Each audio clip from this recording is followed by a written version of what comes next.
Petkovic says the team's FFA Cup semi-final win against Central Coast has it confident it can beat the Mariners again on Sunday. I think we showed that last week against them, that we're pretty comfortable, even though the scoreline suggested it was a little bit closer than it was. But I think we're pretty comfortable and always in control of the game.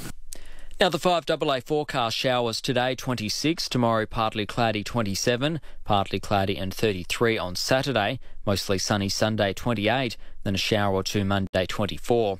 More news as it happens on 5AA. Call 5AA now to Talk Adelaide. 8223 0000. This is Peter Godfrey. Good morning, 5:06. It's been a warm night, 25 degrees it is at the moment. That's the coolest we've been all night. Supposed to get to 21 overnight. But, yeah, I'm not sure we'll get there somehow, and maybe we will. Now, mentioned just before the news, a little report in the paper yesterday about a warning of a looming chocolate famine, possibly in about 6 years' time, caused by both surge in demand in places like China and India, but also lower production because of problems with disease and drought. Wondered, is cocoa grown here at all? Lorraine sends through an email, says, you were wondering about cocoa trees. My late husband and myself owned the Mount Bryan Hotel, and one of the local farmers has a few acres of cocoa trees growing between Mount Bryan and Burra. So there is some growing in South Australia. There we go. The things we learn overnight. Thank you for that email, Lorraine. On air at 5AA.com.au if you'd like to send an email. Let's cross the ditch, see what's happening across that side of the world. So Selwyn Manning from livenews.co.nz joins us. Hey, Selwyn. Yeah, g'day, Peter. Bit blowy over your way today. Yeah, it's been blowing a strong wind for some days now right across the North Island, and it's certainly going to keep up, although it looks a nice fine day today. It certainly was yesterday as well, but still our temperatures are well down on what yours are, Peter.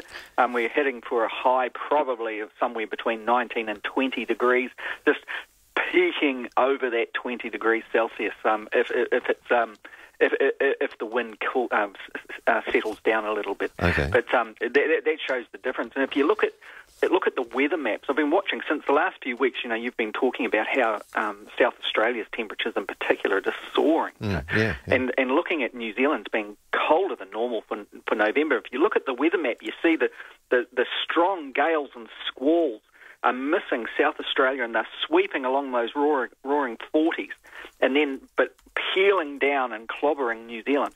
And so it is like a Southern Ocean kind of weather pattern that we're caught in. And each night you hear, and particularly on the Monday and Tuesdays, you hear the weather announcers on the television network saying, we're back into that same pattern as what we've been stuck into for weeks, So I guess when winter, it feels like, the end of winter, that's what it's like. But when it finally gets out of the road, Kiwis are going to be thinking, oh my goodness, we're really starting to feel summer, and it's going to be like going to another country. Yeah, it'll hit you, boy. All right, let's get on to some news. Now, New Zealand Labor Party, who lost the election just recently there, September, elected their new leader finally. Yes, that's right. Labor has been struggling to kind of maintain its position around that 25 points in the polls.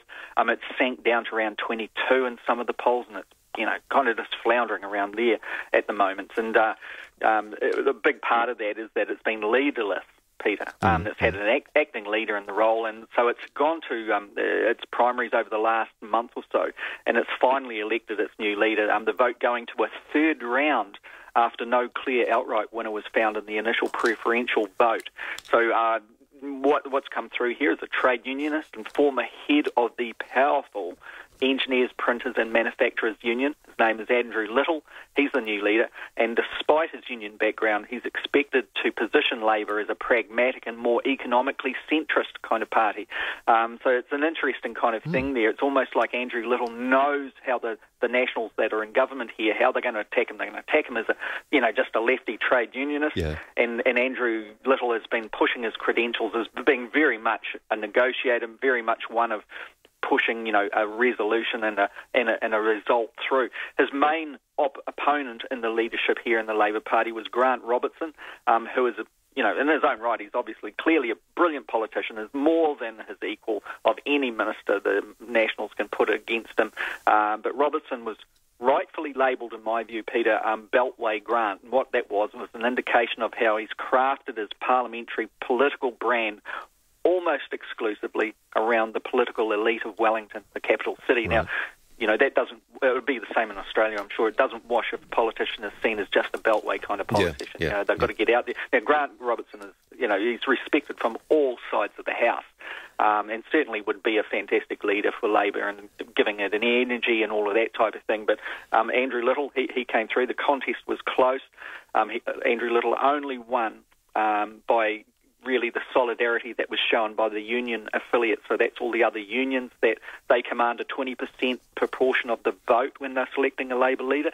And the unions showed a strong showing. The fraternity came out for Andrew Little and really just pipped Grant Robertson at the post here. Grant Robertson, he achieved, Peter, more support than was expected from the party members, which put him right in the contention there. Now, it was expected that a lot of the party would go a bit shy on Grant Robertson because he's a gay man, openly gay. A lot of people were saying that they believed a lot of the membership would be thinking, okay, if we select Grant Robertson as our leader, that's going to scare a lot of the very solid voluntary support coming from the more socially conservative Pacific Island members. And so there was a reticence to that. And clearly there's been a lot of work from the Robertson camp. But anyway, he lost the leadership. And he has said that that's it for him. In his foreseeable future, he doesn't seem to want to put his name in the ring, even if a leadership opportunity came up. Okay. So he's accepted the umpire's decision effectively in the new leader.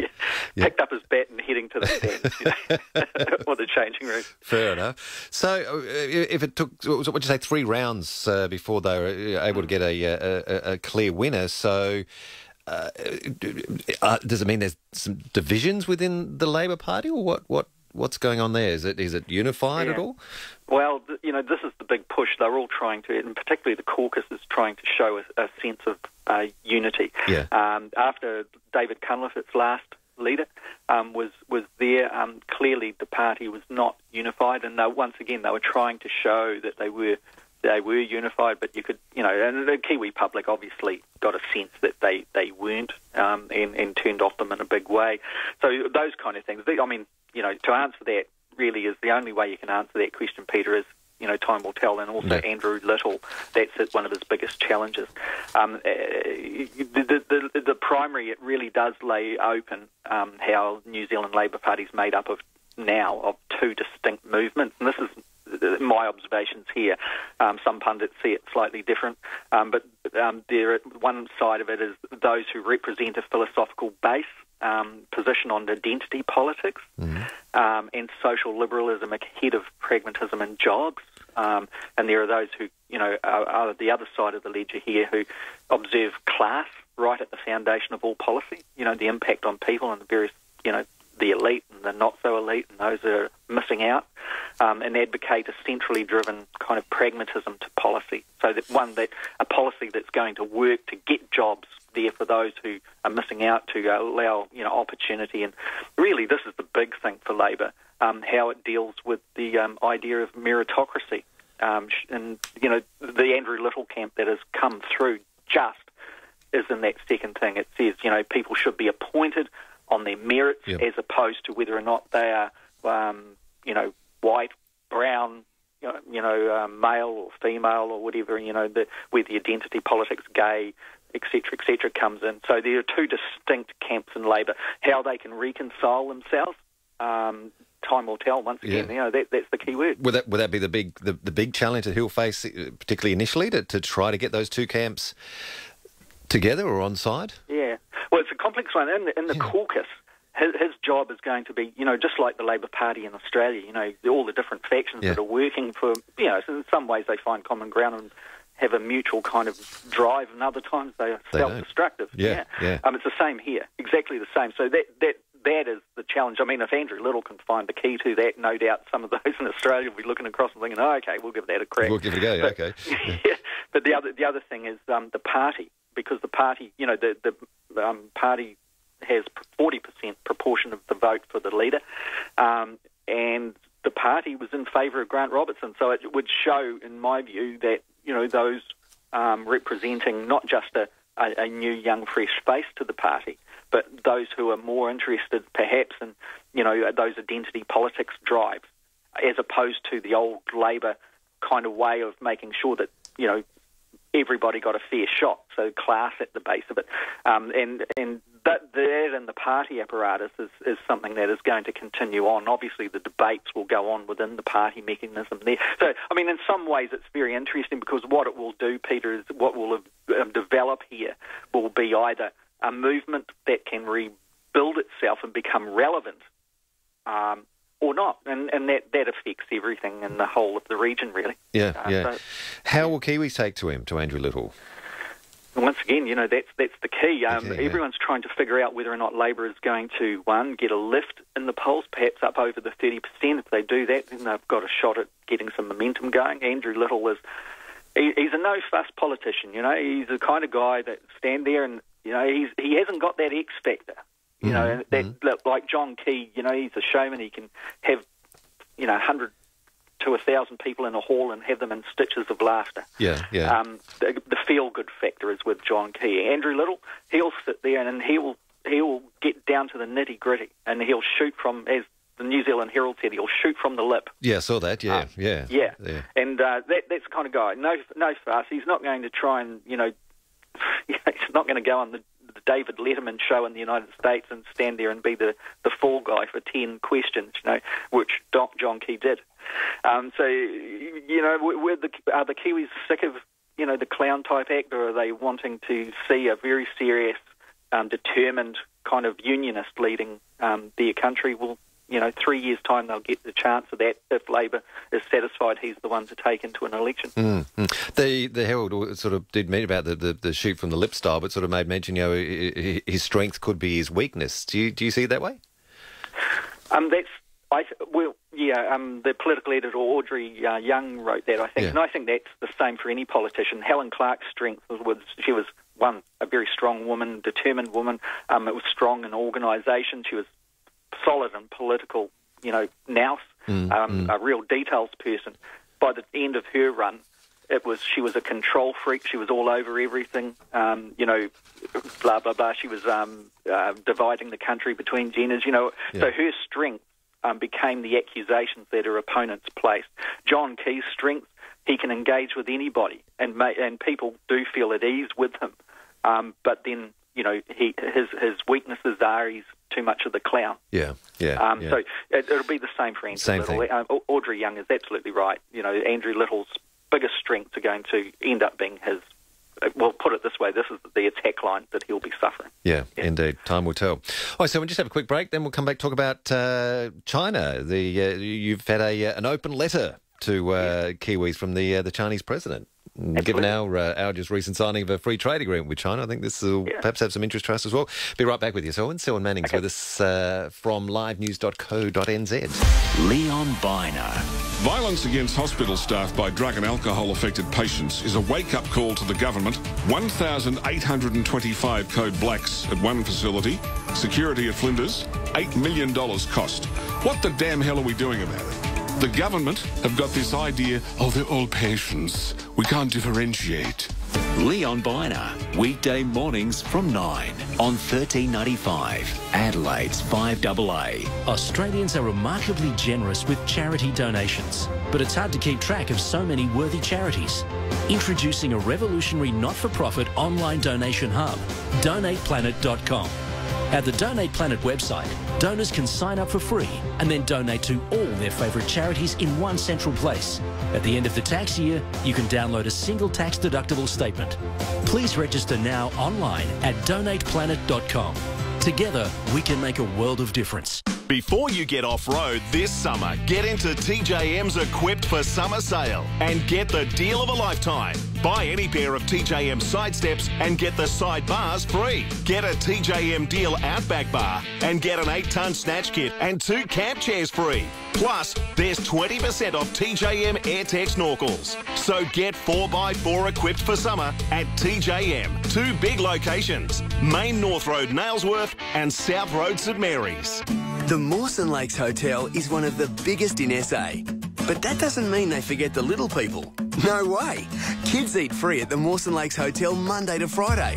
Yep, every Monday to Friday between 3 p.m. and 6 p.m, the little person eats free with an adult main meal purchase. The Mawson Lakes Hotel, one of the biggest in SA, but also looking after the little people. The very proudly South Australian Mawson Lakes Hotel. Hit mawsonlakeshotel.com.au. There's never been a better time to switch to Solar Hut Solar Hot Water or solar power.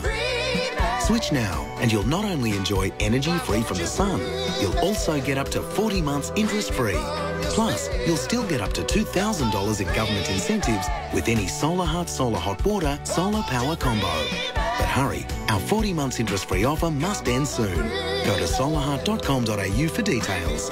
Terms, conditions, fees, charges and lending criteria apply. Adelaide's most succulent seafood tastes even better when you're enjoying it right by the ocean's edge at Sammy's on the Marina. The only thing that looks better than their platters of fish, oysters, lobster, prawns, scampi and Moreton Bay bugs is the azure blue sky meeting the crisp silvery horizon, or the heavy amber sun setting over a golden sea. For lunch, dinner or an impressive private function, it's got to be Sammy's on the Marina, Holdfast Shores, Glenelg. You'll never see food better. See sammys.net.au. Talking Adelaide with Peter Godfrey on 1395 5AA. And we'll take a look at some of the news affecting our Kiwi cousins across the ditch. Selwyn Manning from livenews.co.nz with us. Now, Selwyn, we've certainly been looking towards China this week with a fairly major free trade agreement signed between Australia and China early in the week. Of course, you guys have had one for a while. The Chinese President, Xi Jinping, is in the country at the moment and written an open letter to Kiwis. Yes, he has, Peter, and his letter he wrote, and it was published in the New Zealand Herald yesterday, and he says here, in both China and New Zealand, strong winds of reform and development are sweeping across the country. Chinese people are striving to fulfil the Chinese dream of great national renewal, comprehensively deepening the reform and the opening up program, and the advancing the rule of law across the board. New Zealand, he says, is making efforts to enhance its international competitiveness, step up infrastructure development, increase scientific and technological innovation input, and improve the economic structure. So what he was doing, Peter, he was mapping out the common ground and the common opportunities between the two. And it was an interesting letter. You know, you look at China and you think, man, this is a giant of a state. You know? And here's little New Zealand, you know, just short of 5 million people in total. How could there be a kind of an equal balance between the two in a trade kind of arrangement? Well, you know, he's here and he's saying, in his view, you know, there is stuff there that both countries are obviously offering each other. And I think, too, coming here after the G20 and the signing of the free trade agreement in Australia, it was like he was kind of showing that there was progressive opportunities for this country, too, that Australia's entry into a free trade agreement with China did not necessarily relate to a degradation of the trade arrangements with China for New Zealand. There was concerns over this side of the ditch, to put it specifically, Peter, that with Australia entering in and seeing opportunities in the agriculture and milk areas and the exporting to China, that is an area where New Zealand has enjoyed unbridled success in the last 6 years or so. And it's increasing by volume by year, and well ahead of its projections in reciprocal trade. So I think what the President was saying over here is, look, you know, there is ongoing new opportunities all the time for both these countries here. He's talking about how New Zealand, from his point of view, was the first developed country to cement a free trade agreement with China. He obviously valued that. It gave an indication of many things that China had to work on, and how that friendship and respect between the two countries has grown. And those were words that he used. He also noted too, Peter, and I think this was something that New Zealand diplomats would have to watch very clearly, as the Chinese president was saying how New Zealand's non-permanent membership of the UN Security Council, also its roles in APEC and the Pacific Islands Forum, proved and provide that it has an opportunity to work with China, and it's a unique opportunity, is what he said, and I quote here, to advance our common interests and work with the international community to uphold regional and global peace and security, stability. Now that will be, the attention on that particular part of his open letter will be poured over, I'm sure, by the Diplos and others. It seems to be a significant statement of intent, of which will not have escaped the attention of those foreign affairs people, that China is letting us know over here, Peter, that it is a friend, and friends must stick together, not just on matters of trade, but also on issues of defence, intelligence and security. So those are things where I think he is indicating in a very polite way that New Zealand, be careful, don't get too close to the United States' security interests here, as if it's already not so close anyway. Yeah, but they would be pricking up their ears at that, I'm sure, the US.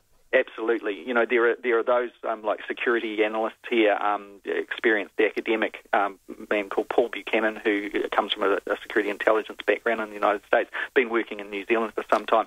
His view has been, ever since New Zealand signed the free trade agreement, Peter, that the tensions between the two superpowers, with New Zealand in the middle on trade, may get difficult for New Zealand, meaning that trade interests, one foot within the China camp, and on security and defence issues and intelligence issues, the other leg is in the United States camp, and at some stage you're going to fall over. Yeah. Those are similar kind of things to perhaps what others will be discussing in Australia. Yeah, indeed.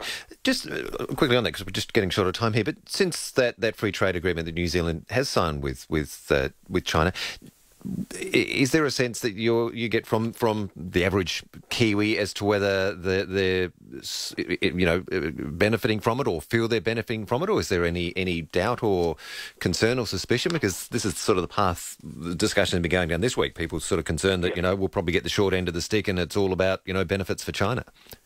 New Zealand has absolutely benefited from it, in the sense that New Zealand's well positioned at the end of the global financial crisis, mainly due to China, and also China's involvement in Australia's exports to China that have been going on right through that too. So our region, clearly has benefited from that. Any slowdown in the Chinese economy is going to affect New Zealand significantly, like obviously it will Australia. The concerns here have always been and will continue to be Chinese buy-up of New Zealand land. As it is here. And you can look across into the Pacific where the tensions have occurred, where China has become too obvious and dominant a role perhaps in their societies, and I think New Zealanders are sensitive to that.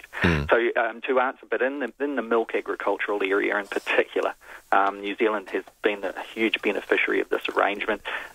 But then, it scared itself to death almost when there was the botulism contamination scare of our milk products, and China was looking very seriously at withdrawing its interests in that area.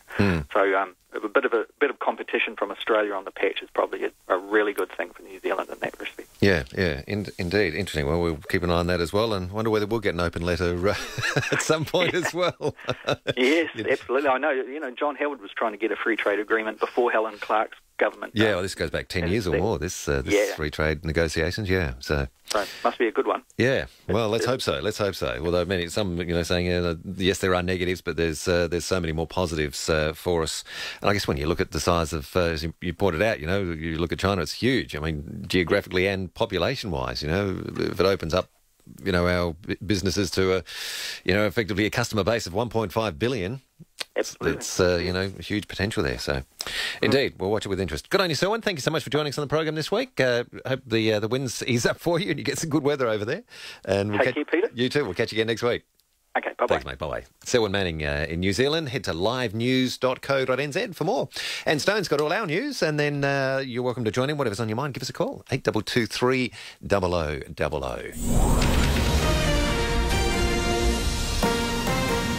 This is Adelaide's 5AA. Showers clearing in 26. It's 5:30. I'm Anne Stone. Service SA centres will reopen this